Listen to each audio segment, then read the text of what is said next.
আসসালামু আলাইকুম। প্রতিদিনের মতো আজকে একটি নতুন ভিডিও নিয়ে চলে আসলাম। আশা করি সবাই ভালো আছেন। আলহামদুলিল্লাহ আমরাও ভালো আছি। তো আজকে আমার শরীরটা এতই খারাপ ছিল, তাই সকালবেলা একটা ডিম সিদ্ধ করে খেয়ে নিছি। আর আমার সাথে আনাজকে ওটা ডিম সিদ্ধ করে দিছি। আজকে আনাজ সকালবেলা ওরকম কিছুই খাই নাই, তাই সকালে একটা ডিম সিদ্ধ করে দিছি। তো ডিম সিদ্ধ খাইতেছে আর বসে সে ট্যাব দেখতেছে। তো অনেক রোদ উঠে আবার বৃষ্টিও হয়, এত গরম। তো এই যে গাছগুলো এখানে রেখে দিছি আর এখানে ভাত বসাই দিছি। তো ভাতটা হয়ে যাক। আর এখানে একটু গরু মাংসর ঝোল ছিল, সেটাতে আমি পরে ভাত মাখাই নিব ভাত হওয়ার পরে।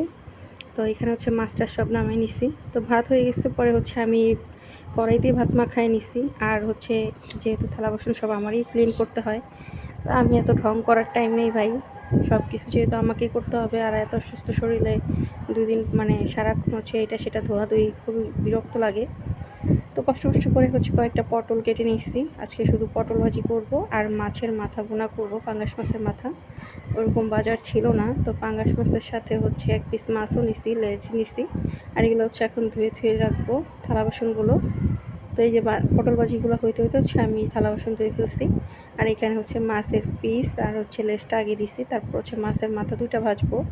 না হলে ভালো করে ভাজা হয় না, আর পাঙ্গাস মাছটা ভাজা না হইলে কেমন গন্ধ লাগে।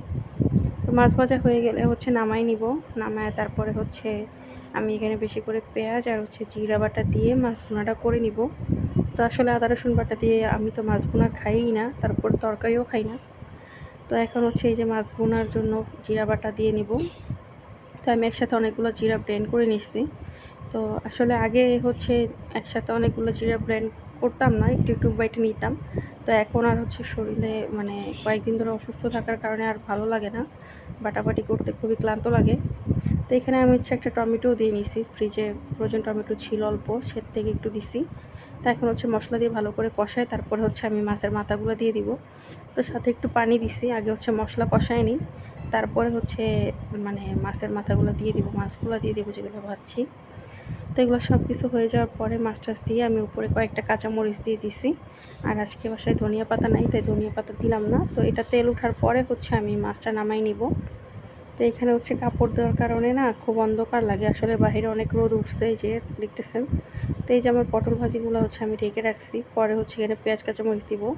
তো এই কাপড়টা দেওয়ার কারণ আসলে একটু সেফটি, আশেপাশে বাসা আছে, এই জন্য কাজ করি যখন তখন দেখা যায় সরাসরি যে কাজ করতেছি, তাই ওনাটা দিয়ে নিছি। এই যে আমি লাঞ্চ করতে বসছি পটল ভাজি দিয়ে আর মাছের মাথা দিয়ে। এখন লাঞ্চ করে নিব, তারপরে বিকালবেলা একটু চা খাবো। আসলে ইদানিং ঘুম থেকে উঠতেও দেরি হয়, আর কাজ করতেও 4টা-5টা বেজে যায়। তারপর আর কি আজান তো দিয়েই দেয়, এই জন্য আসলে আর ঘুমানো হয় না। তো সব জায়গা ক্লিন করে রাখছিলাম। আর এই যে এই গাছগুলোতে রোদ আসতেছিল এখানে, তো পরে বারান্দায় দিয়ে দিব। আর আজকে কিছু গাছও লাগাবো। তো এই যে আমি এখন বসে চা খেয়ে নিব, আর কিছুটা চা ইমুর জন্য রেখে দেবো, ইমু আসলে পরে চা খাবে।